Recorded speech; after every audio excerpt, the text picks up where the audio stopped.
Hall में कतार से छोटे छोटे बेड लगे थे, जिन पर मासूम बच्चे दिन भर की थकान के बाद सुकून की नींद सो रहे थे। यहाँ सारे बच्चे वही थे जिनके पास माँ का दुलार और बाप का सहारा नहीं था। तभी एक बच्चा नींद में चीख कर उठा, मेरी माँ को बचाओ, वह आदमी मेरी माँ को ले जा रहा है।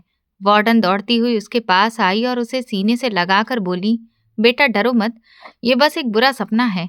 लेकिन वो बच्चा जब से इस बाल आश्रम में आया था, हर रात डर कर उठ बैठता था। उसके सपनों में जो दिखता था वो कभी उसका अतीत हुआ करता था। रात की हवा गोदाम की टूटी खिड़कियों से सरसराती हुई अंदर आ रही थी। गोदाम के अंधेरे में एक निर्दयी आदमी खड़ा था, जो सामने खड़ी औरत पर जुल्म करने को तैयार था। वो औरत उसके सामने हाथ जोड़कर रहम की भीख मांग रही थी। उसकी सांसें तेज थीं, जैसे कोई पुरानी दीवार किसी भी वक्त गिर पड़े। उसके पैर कांप रहे थे और वो बार बार अपने ऊपर की चादर कसकर थामे थी, जैसे वही उसकी आखिरी ढाल हो। गोदाम के एक ड्रम में उसका छोटा बेटा छुपा बैठा था। वो भागकर अपनी माँ के पास जाना चाहता था, लेकिन माँ ने कसम दी थी कि जब तक बाहर हालात ठीक नहीं हो जाते वो बाहर नहीं निकलेगा। बच्चा बस चुपचाप अपनी माँ को देख रहा था। उसकी आंखों के सामने जो हो रहा था वो जिंदगी भर का डर बन गया। हर आवाज में उसे मौत की परछाई दिख रही थी। उसने माँ की बात याद आई कि बेटा बाहर नहीं आना। यही बात उसके कदम रोक रही थी। वह आदमी गुस्से में चिल्लाया, क्यों, भागने की सोच ली थी? तुम्हें लगा मेरा पैसा लेकर भागना इतना आसान है? मुझे मेरे पैसे वापस चाहिए। औरत ने सिर झुकाया, मैं अभी नहीं दे सकती। मेरे पति की मौत हो चुकी है, घर में कुछ नहीं बचा, बच्चे भूखे हैं। मुझे थोड़ा वक्त दे दो, मैं किस्तों में सब चुका दूंगी। बस 3 साल की मोहलत दे दो। वह आदमी जोर से हंस पड़ा, कौन चाहता है तुम्हारा वक्त? तुम ही तो काफी हो। आज ही सारा हिसाब बराबर कर दो। उसकी नीयत साफ दिख रही थी। औरत को सब समझ आ गया था। उसने चादर और कस ली और पीछे हटने लगी, पर वो आदमी लगातार उसकी तरफ बढ़ रहा था। उसकी आंखों में वो डर था जो सिर्फ जिस्म नहीं, रूह तक हिला दे। वो दीवार से जा लगी और हाथ जोड़कर बोली, भगवान के लिए मुझ पर रहम करो, मेरी इज्जत बर्बाद ना करो। उसे अपने बेटे के सामने ये सब होते हुए सोच कर ही जमीन में समा जाने का मन हुआ। अचानक उसने मुट्ठी में मिट्टी भर ली और अपनी आंखों में झोंक दी, और शायद उसी पल उसमें हिम्मत आ गई। शायद अपनी इज्जत बचाने का डर हर औरत को शेरनी बना देता है। वो बिना पीछे देखे भागी और गलियों में खो गई। गलियां सुनसान थीं, लोग अपने घरों में बंद थे, चारों तरफ सन्नाटा था। वो भागती रही, लेकिन हर बार पीछे देखती तो उसी दरिंदे का चेहरा नजर आता।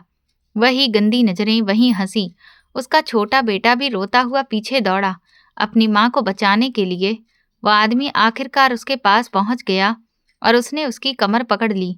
उसके हाथों में वही शक्ति थी जो उसकी हर हरकत में झलकती थी। वो ताकतवर था और औरत उसके सामने कमजोर। सफेद रंग, पतले होंठ, कांच जैसी आंखें। इतनी खूबसूरत औरत उसके हाथ लग चुकी थी। औरत चीख पड़ी, नहीं, मैं इज्जतदार घर की औरत हूँ, मुझे छोड़ दो। उसने कांच की बोतल उठा ली, जैसे उसे किसी ने आखिरी हथियार दिया हो, और एक पल में उसने फैसला कर लिया। वो बोली, अगर तुमने एक कदम भी मेरी तरफ बढ़ाया तो मैं ये बोतल खुद पर तोड़ लूंगी, अपनी जान दे दूंगी। लेकिन वो आदमी हंसा, बहुत देखे हैं तेरे जैसी औरतें, नखरे तो आते हैं पर आखिर में सब मेरे ही पास आती हैं। वो आगे बढ़ा। औरत ने झटके से कांच की बोतल अपने पेट में घोंप दी। उसकी आंखों में दर्द की लकीर उभरी, सांसें उखड़ी और फिर थम गईं, मगर उसके चेहरे पर सुकून था, अपनी इज्जत बचाने का सुकून। वह आदमी उसे ठोकर मारते हुए बोला, न पैसे मिले न मजा, आज का दिन तो बर्बाद गया। फिर वो चला गया। किसी की आंखों ने सब देखा, और उसी आंखों में उस आदमी का टैटू बस गया जो एक दिन उसकी पहचान बनेगा। बच्चा फूट फूट कर रो रहा था। उसके दिल में एक आग जल उठी। उसने तय किया कि अपनी माँ की मौत को वो बेकार नहीं जाने देगा। अब वो इतना बड़ा बनेगा कि उस रात का बदला ले सके। बाकी की जिंदगी उसने बाल आश्रम में काटने की ठानी। सड़क पर टूटे शीशे बिखरे थे। कुत्ता जोर जोर से भौंक रहा था। वो दरिंदा जा चुका था। दोपहर ढल चुकी थी। सूरज की आखिरी किरणें आसमान को खून जैसा लाल रंग दे रही थी। गली के कोने पर एक पुरानी लकड़ी की कुर्सी पर एक बूढ़ा आदमी बैठा था। बेचैन होकर बार बार इधर उधर देख रहा था। उसके चेहरे की झुर्रियां वक्त की मार की गवाही दे रही थीं। आंखों के नीचे गहरे साए थे, जैसे नींद उससे सालों से नाराज हो। वो बार बार दरवाजे की तरफ देखता, जैसे किसी का इंतजार कर रहा हो। उसकी निगाहें गली के नुक्कड़ से अपनी बेटी अदिति को ढूंढ रही थी। तभी मोहल्ले की एक औरत सब्जियों का थैला लिए गुजरी तो रुक गई और बोली, काका, आप तो अदिति के पीछे बहुत फिक्रमंद रहते हैं। मैंने आज तक किसी बाप को इतना परेशान नहीं देखा। आखिर कब तक उसे ऐसे पहरे में रखेंगे? कल को उसकी शादी भी होगी, तब क्या करेंगे? अदिति के पिता बस हल्की मुस्कान देकर बोले, हाँ, शादी तो होनी ही है, लेकिन दिल कहता है अभी नहीं, अभी वक्त नहीं आया। बेटियां बाप को जान से भी प्यारी होती हैं। वो औरत सिर हिलाती हुई चली गई, पर उसके जाने के बाद वो मुस्कान बूढ़े के चेहरे से गायब हो गई। हवा में जैसे कोई बोझ फैल गया हो। मोहल्ले में सबकी जुबान पर यही बात थी, अदिति के पिता अपनी बेटी को पल भर के लिए भी नजरों से ओझल नहीं होने देते, जैसे अगर वो सामने ना हो तो उनकी सांसें ही रुक जाएंगी। लेकिन किसी ने नहीं देखा था कि उस मोहब्बत के पीछे एक गहरा डर छुपा था, जो शब्दों में नहीं कहा जा सकता था। वो बूढ़ा हर रात उठकर अदिति के कमरे में झांका करता, सिर्फ ये देखने के लिए कि उसकी बेटी ठीक है या नहीं। कुछ ही देर बाद गली के मोड़ पर अदिति दिखाई दी। उसके हाथों में किताबों का बैग था, बालों में 2 चोटियां और चेहरे पर वही प्यारी सी मुस्कुराहट जो उसके पापा की जिंदगी का सबसे बड़ा सुकून थी। जैसे उसकी मुस्कुराहट से शाम के अंधेरे में उजाला फैल जाता हो। इतनी देर लगा दी बेटा, बूढ़े पापा ने कांपती आवाज में कहा, मगर चेहरे पर एक थकी हुई मुस्कुराहट सजा ली। तुम जानती हो ना तुम्हारे पापा का दिल कैसा है। जब तुम नजर नहीं आती तो लगता है जैसे सांस रुकने लगी हो। अदिति हंसी, मगर उसकी हंसी में प्यार के साथ थोड़ा सा शिकवा भी था। पापा, आप इतनी टेंशन क्यों लेते हैं? मेरे साथ मोहल्ले की बाकी लड़कियां भी होती हैं, लेकिन किसी के पापा तो छोड़ो, उनकी माएँ तक मोहल्ले में ऐसे चक्कर नहीं लगाती। आपकी इस फालतू टेंशन की वजह से मैंने कॉलेज ट्रिप पर भी नहीं जाने का फैसला किया। अब तो बताइए, आखिर क्या डर है जो आपको चैन से जीने नहीं देता? उसे हमेशा लगता था कि जैसे कोई डर उसके पापा को भीतर से खा रहा है। कई बार उसने कहा कि पापा, डॉक्टर को दिखा लेते हैं, क्योंकि अब वो रात में उठकर रोते रहते हैं तो मुझे डर लगने लगता है, लेकिन हर बार वो टाल जाते। अदिति ने मन ही मन सोच लिया था कि शायद पापा उसे लेकर ज्यादा इमोशनल हो चुके हैं। बूढ़े पापा ने कुछ पल चुप रहकर उसकी तरफ देखा। आंखों में इतनी नरमी थी कि चमक को छुपा नहीं पा रहे थे। उन्होंने ऐनक उतारी, रूमाल से साफ की, जैसे जवाब देने से पहले सोच के धुंध को साफ कर रहे हों। कुछ नहीं बेटी, उनकी आवाज में एक हल्का सा कंपन था। बेटियां बहुत नाजुक होती हैं। अब जमाना बहुत बदल गया है, लोग अब नजरों से भी तकलीफ दे देते हैं। अदिति ने उनके कंधे पर हाथ रखा। पापा, मैं आपकी दुआओं में पली हूँ, आपके भरोसे के साए में रही हूँ। अगर आप ही डरते रहेंगे तो मैं कभी उड़ना नहीं सीख पाऊंगी। पापा ने नजरें झुका ली। तू सच कह रही है, लेकिन तू नहीं जानती, कभी कभी इंसान डर अपने लिए नहीं, अपने बीते वक्त के लिए जीता है। अदिति ने हैरानी से पूछा, बीता वक्त? वो पल भारी हो गया, हवा तक थम सी गई। पिता ने नजरें आसमान की तरफ उठाई, डूबते सूरज की ओर, जहां लालिमा अब अंधेरे में बदल रही थी। कुछ जख्म ऐसे होते हैं बेटी, जो वक्त कभी नहीं भर पाता। मैं दुआ करता हूँ कि वो जख्म तेरी किस्मत तक ना पहुंचे। अदिति ने धीरे से कहा, कौन सा जख्म पापा? आप मुझसे कभी कुछ कहते ही नहीं। अगर कोई बात है तो मुझसे शेयर कीजिए, मैं आपकी बेटी हूँ। वो उसके सवाल पर खामोश हो गए। उनकी सांसें थोड़ी तेज हो गईं, जैसे कोई पुरानी याद दिल के दरवाजे पर दस्तक दे रही हो और वो बंद कर देने की कोशिश कर रहे हों। रात गहराने लगी। अदिति अपने कमरे में जा चुकी थी। गली सुनसान हो गई थी। वही पिता मंदिर के कोने में बैठकर हाथ जोड़कर रोते हुए भगवान से माफी मांग रहे थे। उनकी आंखों से आंसू रुक नहीं रहे थे। हे भगवान, मेरे गुनाहों की सजा मेरी अदिति को मत देना। अगर मैं उन लोगों के पैर पकड़कर माफी मांग पाता तो मांग लेता, लेकिन अब कुछ नहीं हो सकता। जब इंसान से ताकत छिन जाती है, तभी उसे ऊपर वाले की ताकत का एहसास होता है। वही भगवान जिसने उसे शक्ति दी थी, और वही शक्ति उसके लिए एक परीक्षा बन गई थी।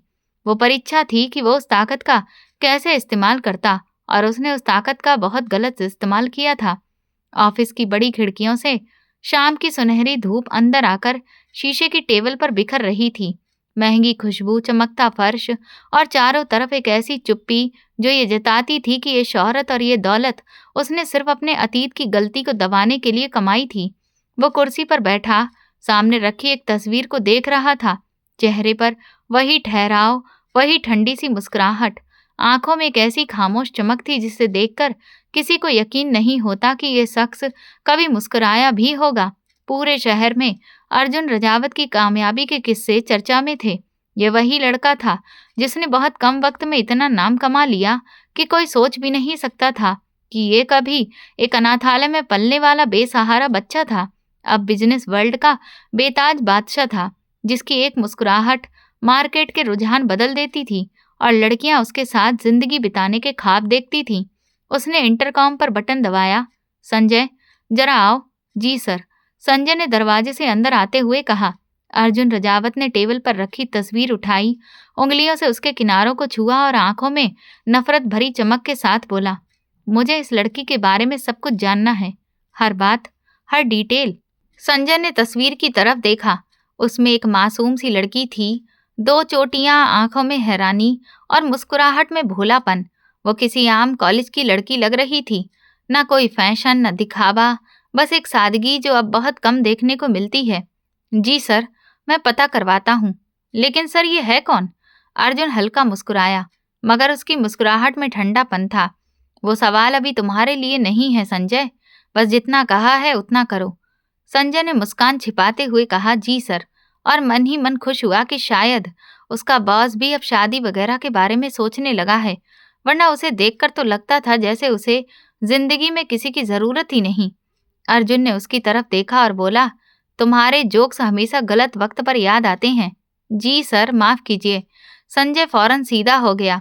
उसे 10 साल हो चुके थे अर्जुन रजावत के साथ काम करते हुए, और ये पहली बार था जब उसके बॉस ने किसी लड़की की तस्वीर को इतनी तवज्जो से देखा था। अर्जुन की उंगलियां अब भी उस तस्वीर के किनारों पर टिकी थीं। उसने धीमे स्वर में कहा, इसके बारे में सब कुछ जल्द से जल्द पता करो, मैं इंतजार नहीं करना चाहता। जी सर, संजय ने सिर झुकाकर कहा, लेकिन जाते जाते तस्वीर को दोबारा देखने से खुद को रोक नहीं पाया। कमाल है सर, बिल्कुल सादा सी है, लगता है किसी मिडिल क्लास फैमिली से है। अर्जुन चुप रहा, खिड़की के बाहर देखता रहा, जहां शाम की रोशनी धीरे धीरे अंधेरे में गुम हो रही थी। कमरे की खामोशी में घड़ी की टिक टिक साफ सुनाई दे रही थी। वो अपनी कुर्सी पर सीधा बैठा हुआ था, तस्वीर मेज की दराज में रख दी थी, फिर वही निष्ठुर अंदाज चेहरे पर सजा लिया, पर आंखों में वही अधूरी चमक बाकी थी। संजय बाहर जा चुका था। दरवाजा बंद हुआ। माँ, तुम्हारा बदला लेने का टाइम आ गया है। उस आदमी को वैसे ही तड़पाऊंगा जैसे उसने हमें तड़पाया था। संजय ने अपनी सोर्स लगा के 1 दिन के भीतर सारी मालूमात इकट्ठी कर ली थी। अब जाकर सर को दे आता हूँ। उसे पूरा यकीन था कि उसका बॉस इस तस्वीर के बारे में जानने के लिए बेताब होगा। संजय तेज कदमों से अंदर आया तो सामने खड़ा शख्स अभी बॉक्सिंग के बाद पसीने से तर जा रहा था। अर्जुन रजावत ने धीरे धीरे सर उठाकर उसे देखा। शर्ट उसके चौतरफा कंधों पर लगी थी, पर अभी पूरी तरह पहनने की जहमत नहीं की थी। उसकी शेप देखकर इंसान पिघल जाए। क्या तुम्हें यह भी याद नहीं कि दरवाजा खटखटा के अंदर आना होता है? उसके लहजे में वही गहरी संजीदा ठंडक थी जो हर किसी को कुछ पलों के लिए जड़ कर देती थी। संजय इस बार हिचका नहीं, दांत निकाल के मुस्कुरा पड़ा। सर, खबर ऐसी लाया हूं कि सुनोगे तो खुश हो जाओगे। वो धीरे धीरे तौलिया कंधे पर रखकर कुर्सी पर बैठा और आंखें उठाकर बोला, सुनाओ, क्या खबर है? सर, मैंने उस लड़की का पता लगा लिया है। उसके चेहरे पर चमक थी, जैसे किसी बड़ी कामयाबी में हासिल हुआ हो। सामने वाला शख्स वो नहीं जानता था जो कुछ ही मिनटों में किसी की खुशी पर पानी फेर सकता था। तो उसको उठा लो। संजय की मुस्कान थम गई। शायद उसका बॉस सीधे तरीके से काम करना नहीं जानता था, लेकिन मोहब्बत में इज्जत सबसे ऊपर होती है। क्या क्या क्या मतलब? अर्जुन रजावत की निगाहें अब उस पर तनी थीं, ठंडी और अजीब तरह की ठहराव वाली। मैंने कहा उठवा लो, गोदाम में बंद कर दो, मैं खुद देख लूंगा। लेकिन सर, आप तो उसे पसंद करते थे। हम ठीक तरीके से रिश्ते की बात भी तो कर सकते हैं ना? संजय की आवाज में थोड़ा डर और भीख दोनों झलक रहे थे। अर्जुन ने आहिस्ता धीरे से मुस्कुराकर कहा, किसने कहा कि मैं उसे पसंद करता हूँ? मैं उससे काफी नफरत करता हूँ। कमरे में कुछ पल की खामोशी छा गई। वो चेहरा इतना मासूम था कि किसी को भी मोहब्बत हो सकती थी, तो फिर उसके बॉस को उससे इतनी नफरत क्यों थी? संजय के दिल में कुछ खामोश हो गया। पर सर, किसी की बेटी को उठा लेना ठीक नहीं है। अर्जुन ने कुर्सी से उठकर उसके करीब कदम बढ़ाए। निगाहें उसकी शक्ल पर जाकर टिक गईं। नौकर हो तो नौकर बनकर रहो। मैंने तुमसे पूछा कब किसकी बेटी को उठाना ठीक है या नहीं? संजय की जबान थम गई, आंखें झुकी। दोनों का पालन पोषण आश्रम में हुआ था और अर्जुन उसे अपना भाई जैसा ही समझता था, पर कहीं न कहीं फासला दरक ही गया था। माफ कर दो सर, मैं आपका 1000 बार नौकर बनने को तैयार हूँ और आपके लिए कोई भी ये काम कर देगा, पर मेरा जज्बा इसमें मेरा साथ नहीं देगा। अर्जुन ने ठंडी आवाज में कहा, तो जाओ, मुझे अपनी शक्ल मत दिखाओ, दफा हो जाओ। संजय चुपचाप सर झुकाकर बाहर निकल गया, क्योंकि जो पागलपन का काम उसका बॉस कह रहा था वो किसी भी हालत में नहीं करेगा। दरवाजा बंद हुआ और कमरे में सिर्फ अर्जुन की ठंडी मुस्कान रह गई। 3 दिन गुजर गए। वो लड़की जो एक सादी कॉलेज स्टूडेंट थी, अब गोदाम की अंधेरी दीवारों में कैद थी। चेहरा पूरी तरह से फीका पड़ा, आंखें सूजी हुई, होठों पर खामोशी सवार। खाने की प्लेट एक कोने में धूल सी पड़ी थी। उसका बाप तो डर से ही मर जाएगा और वो अब तक एक निवाला तक हलक से नीचे नहीं उतार सकी थी। बार बार हाथ जोड़कर कहती रहती थी, मेरे पापा ये गम सह नहीं पाएंगे, मुझे भगवान के लिए छोड़ दो। उसकी ये दुआ किसे सुकून दे रही थी वो नहीं जानती थी।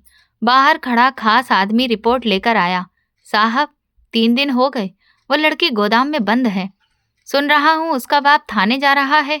अर्जुन बॉक्सिंग कर रहा था, मगर ये सुनते ही उसकी मुट्ठियां थम सी गईं। वो एक पल के लिए दंग सा खड़ा रहा, फिर लबों पर वही सर्द मुस्कान आ गई, वही जो खतरनाक होने से पहले हसीन लगती थी।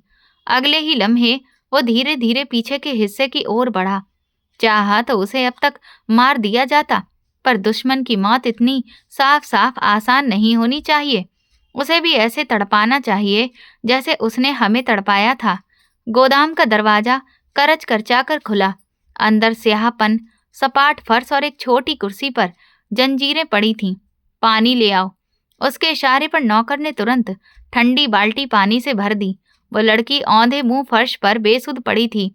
पानी के छींटे पड़ते ही वो चौंक कर उठ बैठी, बाल चेहरे पर बिखरे हुए, सांसें बेतरतीब। अर्जुन की नजरें उसके चेहरे पर टिक गईं। एक लम्हा उसकी सांसें टूट सी गईं। कुछ तो था उसके चेहरे में, मासूमियत और दर्द का ऐसा मिला जुला असर जो अर्जुन बरसों से ढूंढ रहा था। हवा में खामोशी का साया छा गया। उसकी आंखों में अजीब चमक उभर आई, ऐसी चमक जो फैसला करने से पहले दिल को बेकाबू कर देती है। अर्जुन ने धीमे से कहा, तो ये वही लड़की है? लड़की बोली, मेरा बाप मेरा इंतजार कर रहा है। वो बूढ़ा आदमी इतनी आसानी से दूर भागकर मेरे पीछे नहीं आएगा। मैं आपसे हाथ जोड़कर विनती करती हूँ, मुझे यहाँ से जाने दो। वो खौफ से उसकी तरफ देखकर उसके पैरों में गिर पड़ी, पर अर्जुन ने ठोकर मारकर उसे दूर भगा दिया, जैसे कि वो कोई गंदगी हो। तुम्हारे पापा की हिम्मत इतनी मजबूत है, इतने जल्दी मरने वाले नहीं हैं। तुम्हें भूल जाना होगा। अब तुम अपनी जिंदगी में उनका चेहरा भी नहीं देख सकोगी। मेरे पापा के साथ क्या किया आपने, बताइए।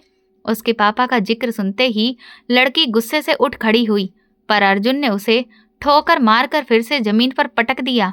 इसे रस्सियों से बांध दो और हर 2 घंटे में इसके ऊपर पानी डालते रहना, उसने आदेश दिया।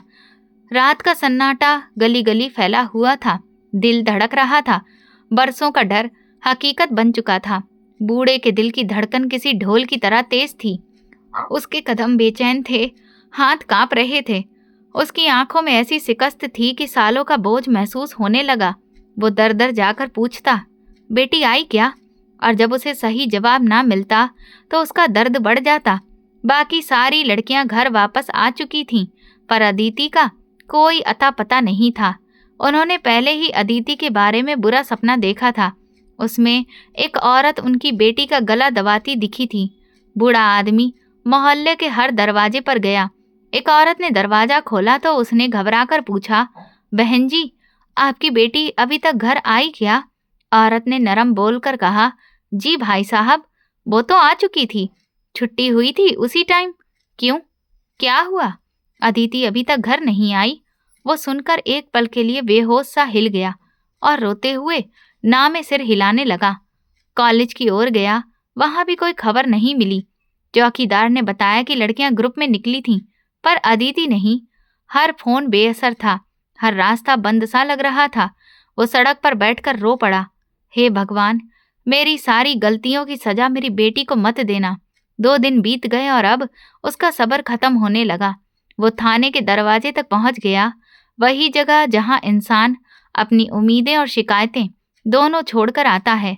थाने में बैठा पुलिस वाला उसे कुर्सी पर बैठने का इशारा कर गया।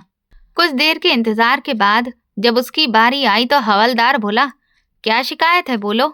मेरी बेटी को उठा लिया गया है। 2 दिन पहले वो कॉलेज गई थी, उसके साथ की सारी सहेलियां घर आ गईं, लेकिन वो अब तक नहीं लौटी। किसी ने मेरी बेटी को अगवा किया है। बाबा जी, ये तो साफ लड़का लड़की के पसंद का मामला लग रहा है। इस उम्र में लड़कियां बहक जाती हैं। घर की इज्जत का मामला है। जो भी लड़का है बैठकर बात कर लो।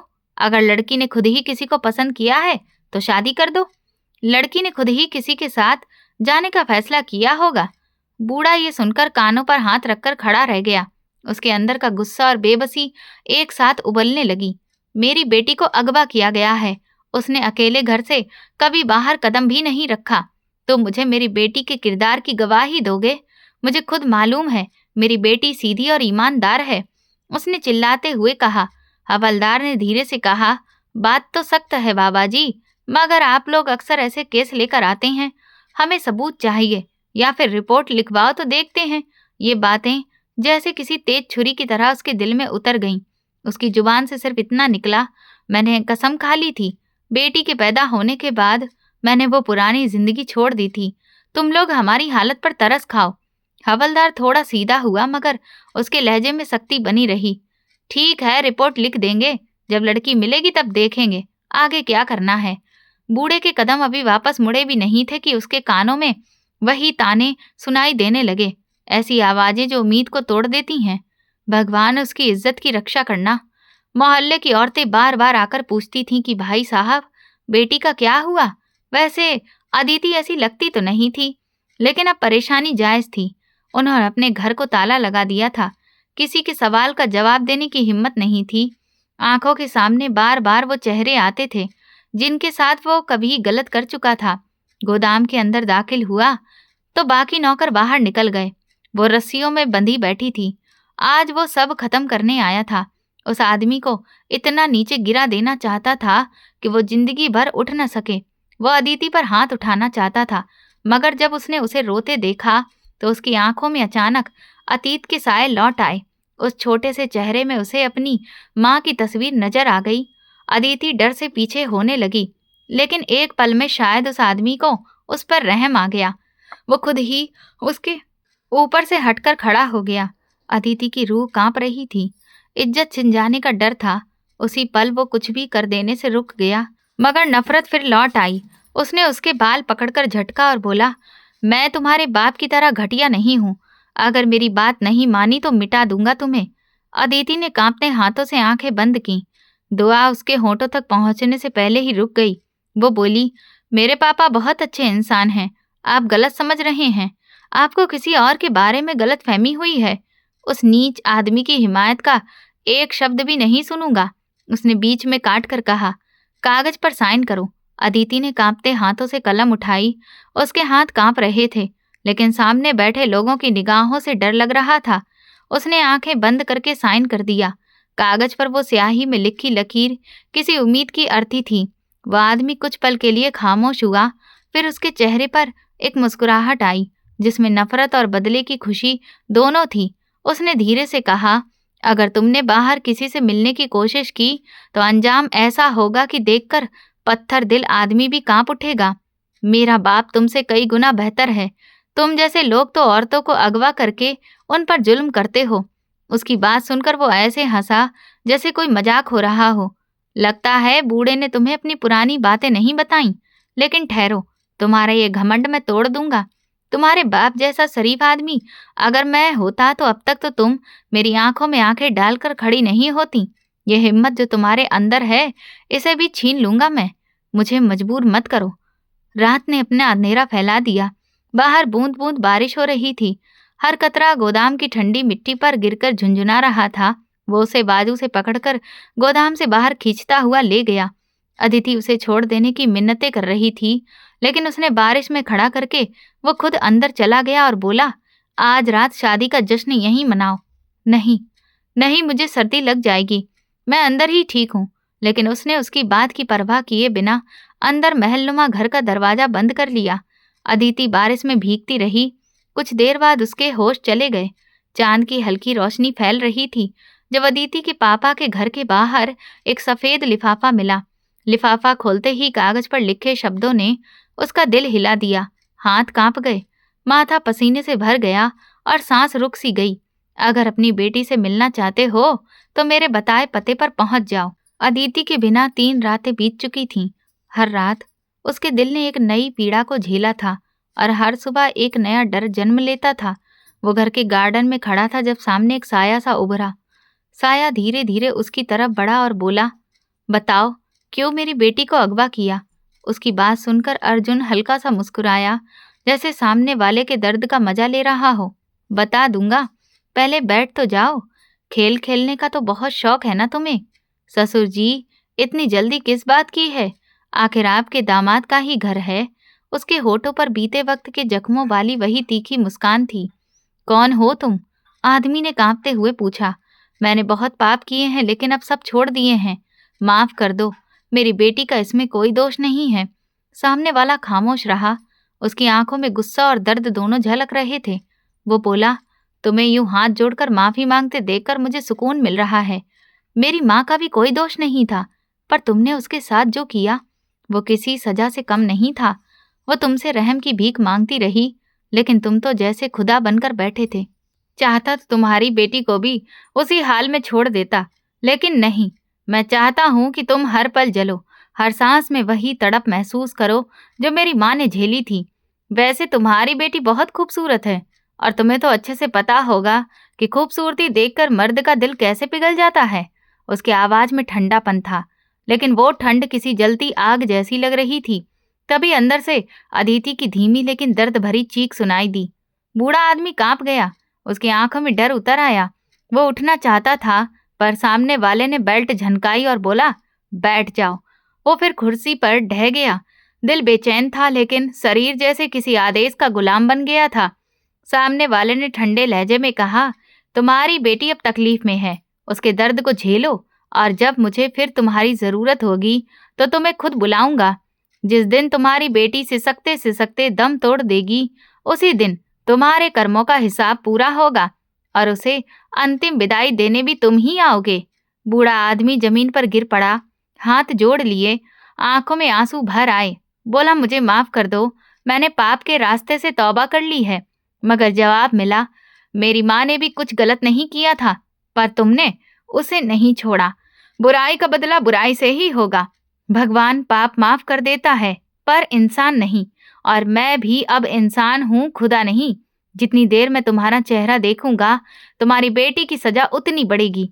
उसने नौकरों को इशारा किया और नौकरों ने बूढ़े को पकड़कर बाहर फेंक दिया। बोला, इसे बाहर निकालो और दोबारा अंदर मत आने देना। वह आदमी रोने लगा। उसके दिल में डर समा गया था। जब उसकी बेटी को उसकी सच्चाई पता चलेगी तो वो अपने बाप को कितना गिरा हुआ आदमी समझेगी। अपने जवानी के दिनों में वो सूद पर पैसे देता था, गरीबों से ज्यादा ब्याज लेकर उनका खून चूसता था। वो बूढ़ा दबंग किस्म का आदमी था। तब अपने गुंडे पाल रखे थे ताकि लोग उससे डरें। एक बार एक बीमार आदमी ने उससे कर्ज लिया, फिर वो मर गया। उसकी बीवी पर उसने बुरी नजर डाल दी। फिर इस आदमी की अपनी पत्नी की मौत और उसकी छोटी सी बेटी की आंखों में जो डर था, उसने उसकी जिंदगी उलट दी। वक्त के साथ उसने सब छोड़ दिया, लेकिन वो गरीब औरत उसके सपनों में आती, अपनी इज्जत को बचाने की कोशिश करती। आज वो सपना हकीकत बन गया था। बूढ़ा जमीन पर बैठा फूट फूट कर रो रहा था। उधर अंदर अदिति बुखार में तप रही थी, दुआ कर रही थी कि भगवान इस शैतान को मौत दे दे, ताकि उसे फिर कभी इसका चेहरा ना देखना पड़े। तभी दरवाजे की दस्तक हुई और वो अंदर आया। उसकी आवाज में खुरदरापन था। सुनो अदिति, तुम्हारे पिता आए थे। बहुत गिड़गिड़ा रहे थे, पांव पकड़ रहे थे, माफी के लिए। अदिति का दिल जोरों से धड़कने लगा। वो अपनी तकलीफ भूलकर बोली, पापा कहाँ हैं? मुझे उनसे मिलना है। वो उठने लगी मगर कमजोरी से गिर गई। अर्जुन ने उसका हाथ पकड़ लिया और हल्की मुस्कान के साथ बोला, बीबी, तुम्हें मुझसे इजाजत तो मांगनी थी ना। उसके लहजे से डरकर अदिति कांप उठी। उसने चीखने की कोशिश की, लेकिन अर्जुन का भारी हाथ उसके मुंह पर आ गया और आवाज गले में ही रुक गई। वो उस पर हावी हो चुका था। अदिति ने आंखें फाड़ कर देखा। उसकी रीढ़ की हड्डी में झुरझुरी सी दौड़ गई। अर्जुन उसके करीब आया और बोला, चलो अब बताता हूँ कि मुझसे बिना इजाजत जाने की कीमत क्या होती है। वो खुद पर काबू पाने की कोशिश करती रही, लेकिन सब बेकार। वो अब एक दूसरे के इतने करीब थे कि बीच की सारी हदें टूट चुकी थीं। अदिति ने खुद को झटका, जल्दी से कंबल ओढ़ लिया। उसके आंसू सूख चुके थे। अर्जुन उठा, शर्ट पहनी और एक ठंडी सांस लेकर खुद से बोला, मेरा ऐसा करने का इरादा नहीं था, लेकिन वो मेरी बीवी है। गलत क्या किया मैंने? अदिति बोली, तुम इंसान नहीं हो, तुम्हारे अंदर इंसानियत मर चुकी है। वो हंस पड़ा और बोला, सब शादी के बाद ही हुआ है, वरना तुम्हारा बाप मेरी माँ की इज्जत बर्बाद करने वाला था। अदिति के दिल में जो डर बैठा था वो अचानक उठकर बैठ गई। तुम झूठ बोल रहे हो, मुझे तुम्हारी बातों पर भरोसा नहीं। उसने गुस्से और घबराहट से कहा, क्यों भरोसा नहीं करती? आज की वीडियो देख लो, तुम्हारे बाप ने खुद माना है, मेरे पैरों में गिरकर माफी मांगी थी। कह रहा था मेरे गुनाहों की सजा मेरी बेटी को मत देना। अदिति के पूरे शरीर में सिहरन दौड़ गई। उसके दिमाग में अपने पिता का वो चेहरा घूम गया जो कई रातों तक बेचैनी में उठकर बैठ जाया करते थे, जैसे कोई पुरानी याद उन्हें परेशान करती हो। वो बिल्कुल सुन्न पड़ गई। दिल को सुकून नहीं था, बस अंदर से कुछ टूट गया था। थोड़ी देर बाद कमरे के बाहर कदमों की आवाज आई। संजय अंदर आया। उसके चेहरे पर गुस्सा और बेचैनी थी। वो सीधा अर्जुन रजावत के सामने जाकर खड़ा हो गया। अर्जुन, मैं तुम्हें ये गलत काम नहीं करने दूंगा। ये क्या कर रखा है तुमने? अदिति को क्यों बांध रखा है? अर्जुन की आवाज में ठंडापन था, लेकिन उसमें हल्की झुंझलाहट भी थी। क्या तुम्हें अपने मालिक से बात करने की तमीज नहीं? इतनी बेतकल्लुफी से क्यों बोल रहे हो? क्या मैं अब तुमसे मशवरा लूंगा? संजय ने एक लंबी सांस ली, फिर बोला, हाँ, नहीं है मुझे तमीज, क्योंकि मैं तुम्हारा नौकर नहीं, तुम्हारा दोस्त हूँ। बचपन से तुम्हारे साथ बड़ा हुआ हूँ। मुझे यकीन नहीं होता कि मेरा दोस्त इस हद तक गिर जाएगा। अर्जुन का चेहरा सख्त हो गया। वो बीवी है मेरी, संजय बोला। तो फिर उसे अपने घर वालों से मिलने क्यों नहीं देते? उसके बाप को धक्के मारकर घर से क्यों निकाला? जहाँ रिश्ता बनता है वहाँ इज्जत दी जाती है, ऐसा बर्ताव नहीं किया जाता। कमरे में सन्नाटा छा गया। अर्जुन ने चेहरा झुका लिया। कुछ देर तक चुप रहा, फिर धीरे धीरे बोलना शुरू किया। उसने वो सब बताया जो उसने बरसों से अपने दिल में दबा रखा था। वो दर्द, वो नफरत जो बचपन से उसके अंदर बैठ गई थी। संजय सब सुनता रहा। उसकी आंखों में नमी आ गई।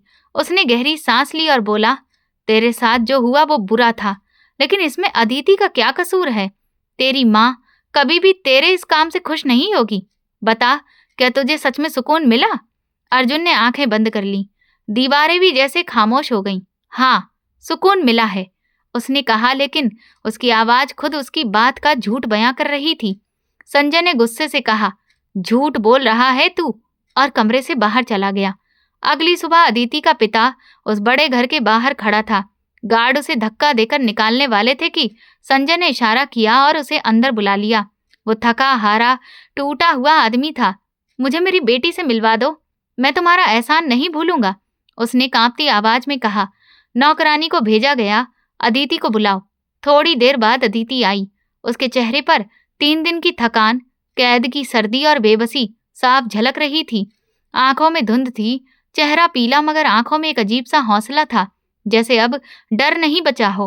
वो धीरे धीरे अपने बाप के सामने आई। उसके बाप ने उसके हाथ थाम लिए। बेटी, क्या उसने तुझ पर जुल्म किया? उन्होंने टूटी आवाज में पूछा।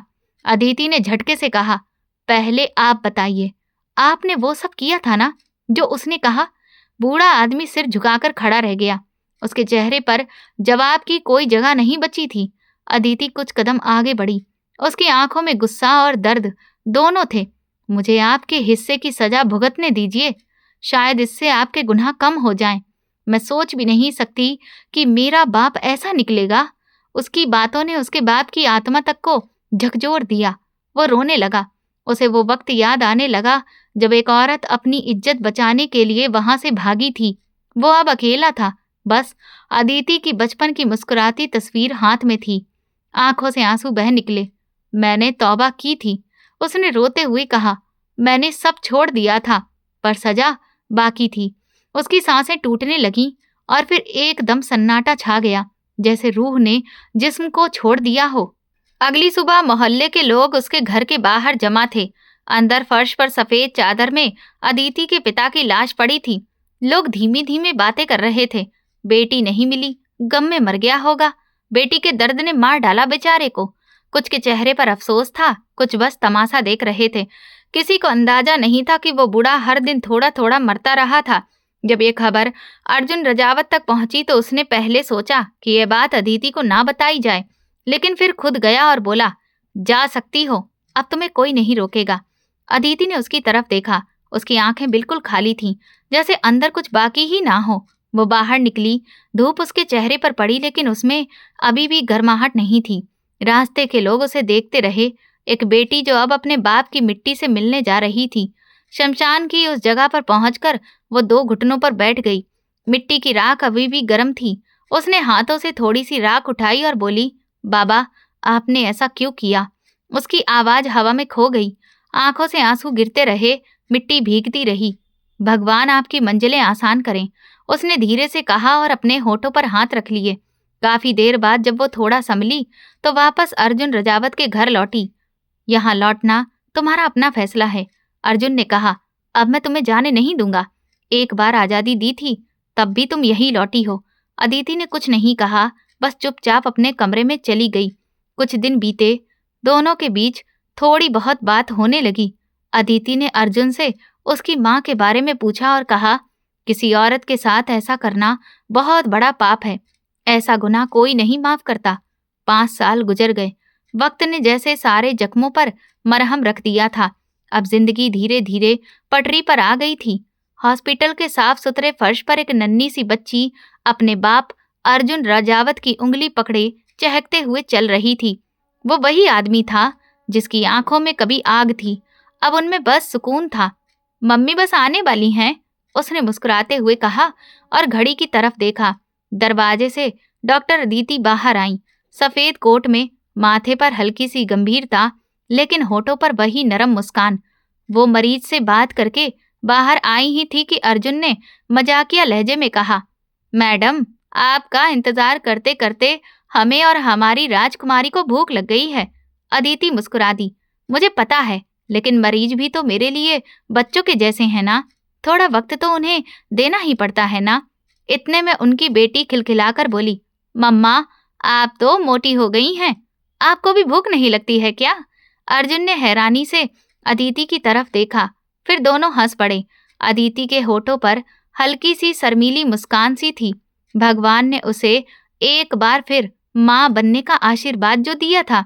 अब जिंदगी में न दर्द बचा था न डर, बस सुकून था, जैसे कोई लंबा तूफान थम गया हो और अब बस सुकून ही सुकून और खुशियां हो।